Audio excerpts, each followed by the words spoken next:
First semifinal में एक south Africa फिर से एक मीम बन के ही रह गई। आपने बहुत कॉमन ये मीम देखा होगा इंस्टाग्राम और फेसबुक पे कि एक शेर दूर से भागता हुआ आता है और वो शेर पे साउथ अफ्रीका लगा हुआ है और ग्रुप स्टेजेस में वो शेर बड़ा शेर बब्बर शेर लगता है, लेकिन जैसे ही सेमीफाइनल फाइनल नॉकआउट स्टेजेस आते आते वो बब्बर शेर एक्चुअली एक विग लगाया हुआ डॉगी हो जाता है। तो वही हाल हुआ साउथ अफ्रीका का फिर से, जब उन्होंने अंडर एस्टिमेट किया अम, न्यूजीलैंड की टीम को और उसका खामियाजा उनको भुगतना पड़ा।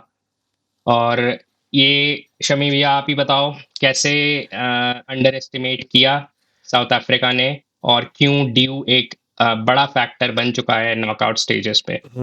देखिए साउथ अफ्रीका का तो देखिए ये तुमने समराइज़ बड़ा अच्छा किया। ये बड़े स्टेजेस पे जब भी आते हैं ना, इनके साथ ऐसा ही होता है। ये पता नहीं टेस्ट चैंपियनशिप कैसे जीत गए थे।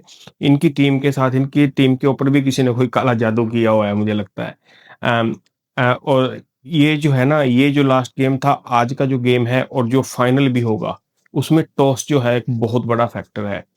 अम हमारे एज़ ए इंडियन फैन हमारे लिए बहुत बड़ी बात है कि साउथ अफ्रीका बाहर हो गया है क्योंकि उसने जो है अहमदाबाद के ग्राउंड को अच्छे से नाप लिया था। अब ये बैलेंस गेम है, ठीक है?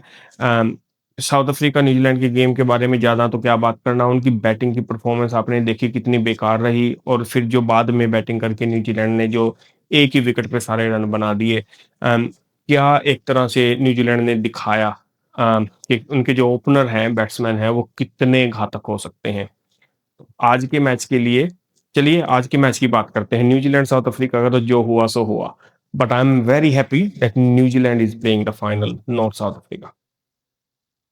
तो आपको लगता है कि इंग्लैंड एक दावेदार है कि इंडिया का क्लियर चांस है, without any trouble India final में ऑलरेडी जा चुकी है?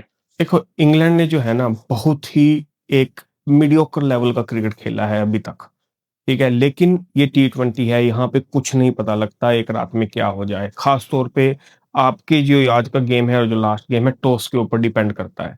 अगर इंग्लैंड टॉस जीत जाता है, then they have a slight chance. अगर इंग्लैंड टॉस नहीं जीतता, तब टीम इंडिया इनको दिखाएगी कि बुरी तरह हराते कैसे हैं। ये मैं आपको गारंटी देता हूँ। टॉस के ऊपर डिपेंड है नेक्स्ट 2 गेम्स, स्पेशली आज का गेम भी। ये वानखेड़े का आपने देखी, जैसा कि आप जानते हैं वहाँ का स्टेडियम छोटी बाउंड्रीज़ है, वहाँ पे डिफेंड करना ऑलमोस्ट इम्पॉसिबल है। ऑलमोस्ट इम्पॉसिबल है इस ग्राउंड पे। तो जो भी टीम टॉस जीतेगी, if India win the toss they'll bowl first. If England win the toss, they'll bowl first as well. But I don't think they have a capacity to chase anything क्योंकि उनकी जो 4 Bs की performance रही है, जो उनकी middle order की performance रही है, वो बहुत ही मीडियोकर रही है इस पूरे टूर्नामेंट में। और अब उनके लिए कंडीशंस भी दूसरी हैं, ठीक है? जो श्रीलंका में उनको कंडीशन मिली थी, वो कंडीशंस यहाँ नहीं है, but they can use their IPL experience. I think 90% of their team they all play in IPL, so they can use that experience, and that can be a little bit challenging for India, but India is definitely the favorite tonight. तो आपको लगता है कि जो England के जो top players हैं, Buttler तो आउट ऑफ फॉर्म है, लेकिन फिल सॉल्ट है और जो बाकी के भी बैट्समैन और बॉलर्स हैं, उनको इंडिया का एक्सपीरियंस है, स्पेशली वानखेड़े में खेलने का एक्सपीरियंस है। तो श्रीलंका में जैसी वो मीडियोकर लगी थी, उससे ज़्यादा डेंजरस लग सकती है कि जस्ट जो टीम केमिस्ट्री अभी बनी हुई है उनकी उनकी वो टक्कर में है ही नहीं बिल्कुल भी, ऐसा लगता है? देखिए, अब तक तो देख के ऐसा लगता है कि वो टक्कर में बिल्कुल भी नहीं है। बट ये जो है ना, ये करो या मरो का गेम है। इसमें हुँ। उन्हें पता है कि अगर इससे बाहर हो, ये मैच हार गए तो हम बाहर हैं। तो लेकिन बैटिंग कंडीशंस और बॉलिंग कंडीशंस जो हैं, यहाँ पे बॉलिंग यूनिट उनकी फिर भी ठीक करती आई है। लेकिन जो इनकी बैटिंग यूनिट है, उन्होंने बिल्कुल भी अच्छा परफ़ॉर्म नहीं किया। वानखेड़े में वो थोड़ी चेंज हो सकती है क्योंकि यहाँ बैट बॉल जो है बैट पे आएगी, पेस भी यहाँ है, और छोटी बाउंड्रीज़ हैं। तो दे have a very slight chance, like I would give them 1% but 99% I would go with India. Okay. तो इंडिया के हिसाब से बात करते हैं कि इंडिया में इंडिया की टीम में क्या चेंजेस हो सकते हैं या बिल्कुल जो सेमीफाइनल की टीम थी वही आज खेलेगी? मेरा मानना है exactly the same, don't make any change. कोई चेंज की ज़रूरत ही नहीं है, फाइनल के लिए भी किसी भी चेंज की ज़रूरत नहीं है। संजू सैमसन ने जो पिछले उसमें पारी की, मुझे भी थोड़ा डाउट था उसके ऊपर, लेकिन उसने जिस तरह से वो खेला, I think he deserve a chance to play in both games today, tonight और and the next game as well। तो मेरे हिसाब से कोई चेंज नहीं होना चाहिए। अभिषेक शर्मा को मैं कहूँगा थोड़ा खुल के खेले, छोटी बाउंड्रीज़ हैं, आराम से घुमाए। ईशान किशन ने यहाँ ऑलमोस्ट अपने सारे आईपीएल के सीज़न यहीं खेले हैं उसने। तो टीम के लिए बड़ा फ़ेमिलियर ग्राउंड है। आपने देखा भी होगा, हार्दिक पांड्या ने कल साढ़े 3 घंटे का एक हिटिंग सेशन किया है वानखेड़े में। बड़ी अच्छा जिस तरह से वो हिट कर रहे थे, जो मैंने वीडियोज़ देखी हैं, जिस तरह से वो हिट कर रहे थे कल, उन बिल्कुल मिडल से सारे बॉल हिट कर रहे थे। तो जो मुंबई इंडियंस के बॉयज़ हैं, उनके लिए बड़ा अच्छा मौका है कुछ दिखाने का। तिलक वर्मा, हार्दिक पांड्या, जसप्रीत बुमराह, ईशान किशन, ठीक है? तो ये सारे यहीं खेले हैं अपना आईपीएल करियर। तो ये एक इनके लिए एक होम ग्राउंड सिचुएशन ही आप मान लीजिए। I think team wise no change needed, go with the same playing 11। तो फाइनल थॉट्स, रिंकू सिंह की जगह नहीं बनती एज़ अ फिनिशर, क्योंकि वो अब अवेलेबल तो हो चुके हैं, लास्ट मैच में भी अवेलेबल थे, तो उनकी जगह नहीं बनती है फिर। नहीं, मेरे हिसाब से नहीं बनती, क्योंकि यहाँ पे कई बार ऐसा हो जाता है, अगर आपका एक बॉलर की पिटाई हो जाए तो आपको एक एक्स्ट्रा ऑप्शन की ज़रूरत पड़ सकती है यहाँ पे।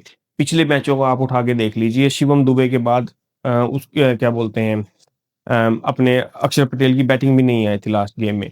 तो आपको बैटिंग की तरफ से प्रेफ़रेंस लेके ना जाएँ, अब बॉलिंग ऑल-राउंडर को लेके जाएँ, क्योंकि अक्षर Patel can ball, can bat as well, and you may need him to bowl 4 hours in this game. So I would go with Akshay. तो इसी बात पे बॉलिंग की भी थोड़ी बात कर लेते हैं। वरुण चक्रवर्ती फिर से आउट ऑफ फॉर्म ही लग रहे हैं, उनकी पिटाई तो हो रही है, तो शिवम दुबे की भी पिटाई हो रही है, तो सिर्फ़ जो एस हमारे जो टॉप 2 फ़ास्ट बॉलर्स हैं, वो अच्छा कर रहे हैं और हार्दिक पांड्या भी ठीक-ठाक वो कंज़र्व कर रहे हैं रन्स। तो कैसा लगता है कि आपने जैसे कहा कि एक एक्स्ट्रा बॉलर खिलाना चाहिए, स्पेशली वानखेड़े पे जहाँ पे बैटिंग पिच होगी? देखिए, आप पिछला रिकॉर्ड उठा के देख लीजिए इंग्लैंड की टीम का वरुण चक्रवर्ती के खिलाफ। They can't read him. It's just they can't read him at all. तो वरुण चक्रवर्ती की आज ये रात है। मुझे लगता है कि आज वो अपनी फ़ॉर्म में वापस आएँगे। बॉलिंग के लिए हमें अपने जसप्रीत बुमराह, अपने अर्शदीप सिंह, और अपना वरुण चक्रवर्ती, और हमारा अक्षर पटेल हो गया, हार्दिक पांड्या, इन पे रहें, अपने मेन बॉलर्स पे रहें।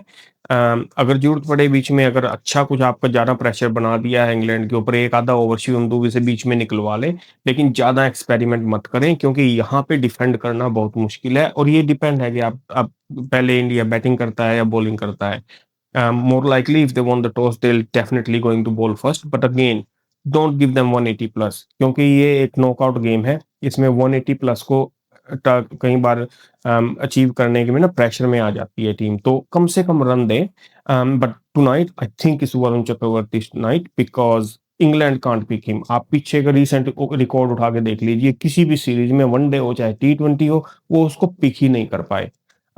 So you will see a different Varun Chakravarti tonight. तो चलिए प्रेडिक्शंस आ चुकी हैं। India it's gonna be easy win for them. हालाँकि इंग्लैंड को कोशिश करेगी, क्योंकि वानखेड़े पिच ही ऐसी है, ऐसा स्टेडियम है, जो डायमेंशंस है, 1 या 2 ओवर आपके सीधा मैच चेंज कर सकते हैं। तो इंडिया को सँभाल के खेलना पड़ेगा और wish them all the best. और इसी के साथ हम आज का पॉडकास्ट ख़त्म कर रहे हैं।